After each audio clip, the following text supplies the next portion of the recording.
Sir आज जो समर्थन देने के लिए आए हैं आप, किस तरह से निरंतर समर्थन मिल रहा है? ये तो वैसे तो हरियाणा से संबंधित बेशक हों, लेकिन ये तो सारे देश की मांग है और सभी ने अपने जो भी जिसको पेंशन बोलते हैं, पेंशन तो कई देशों में नौकरी की तनख्वाह से भी ज़्यादा मिलती है, क्योंकि ये सोशल सिक्योरिटी का एक बहुत बड़ा अंश है।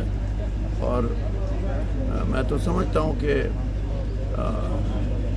ये बात करते हैं कि इनका पैसा कहाँ से आएगा, या ये बात करते हैं कि ये तो बोझ बढ़ जाएगा।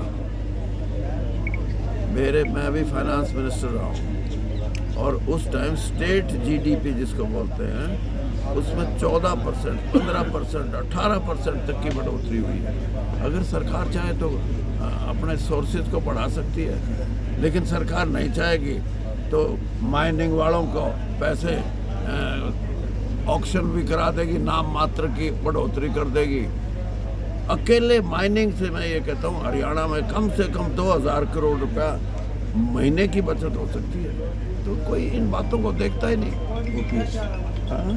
ओपीएस हाँ, तो ओपीएस भी तभी मिलेगा ना जब पैसे हो गए। तो इसलिए जो संसाधन है उनकी कमी नहीं, अगर सरकार की नीयत ठीक हो तो। और ओपीएस एक ऐसी चीज़ है, जैसे मैंने शुरू में कहा कि ये एक अच्छा जीवन जीने के लिए बहुत ज़रूरी है। वरना क्यों आप अब बुढ़ापा पेंशन की बात करते हो, जिनका कोई संबंध भी नहीं है किसी नौकरी से और से, लेकिन उनको भी सोशल सिक्योरिटी सबसे बड़ा इशू होगा इस देश में आने वाले समय में।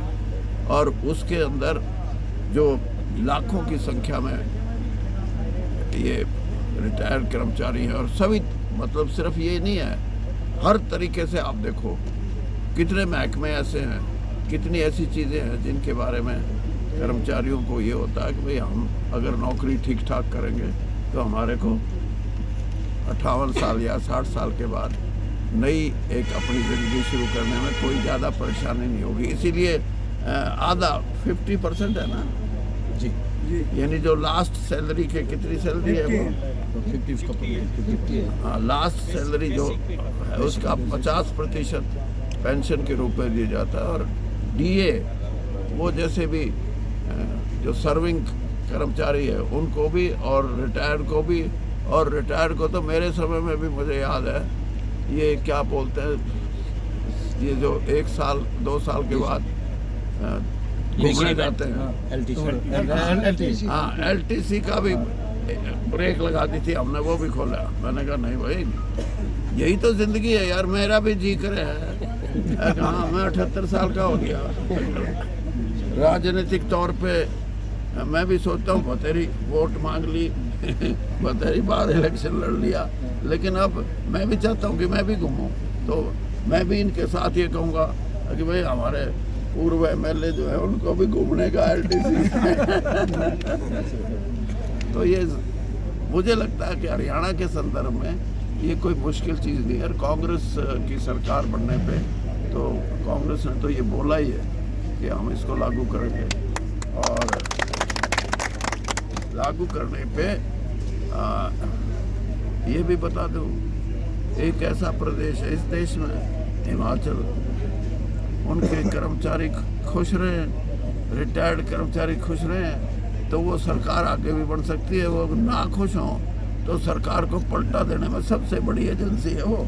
तो हरियाणा में भी जो इनकी संख्या इतनी बड़ी है, और ये अपने जो इन्होंने मांग की है उसके लिए आज मेरे पास भी आए हैं और नेताओं के पास भी जाएंगे।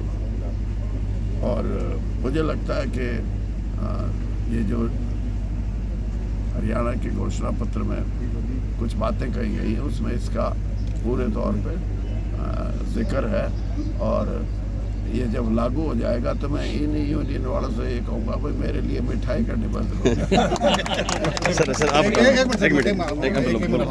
मिनट बताओ सर, आज आप यहाँ समर्थन देने के लिए आए हैं। अखिल भारतीय ट्रेड यूनियन कांग्रेस जो मजदूर कर्मचारियों का बहुत बड़ा संगठन है, उसने फैसला लिया था कि हम हरियाणा में जो बीजेपी को हराएंगे और कांग्रेस को जिताएंगे उसका समर्थन करेंगे।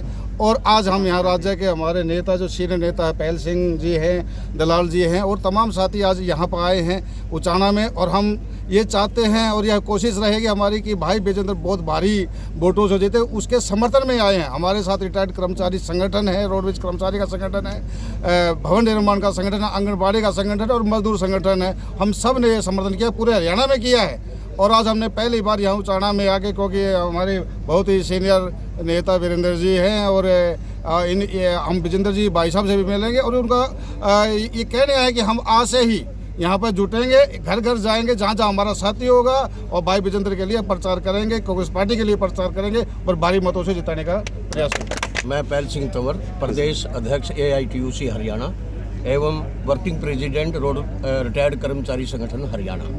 आज का जो हमारा यहाँ आने का उद्देश्य है उसमें AITUC के जनरल काउंसिल के विशाखापट्टनम में लिए गए फैसले के अनुसार जो हमारी राष्ट्रीय महासचिव है कॉमरेड अमरजीत कौर जी ने ये हमें आदेश दिया है कि हरियाणा विधानसभा के अंदर कांग्रेस के जो प्रत्याशी हैं उनको भारी मतों से समर्थन करते हुए वोटों से जिताने का एक फैसला हुआ है।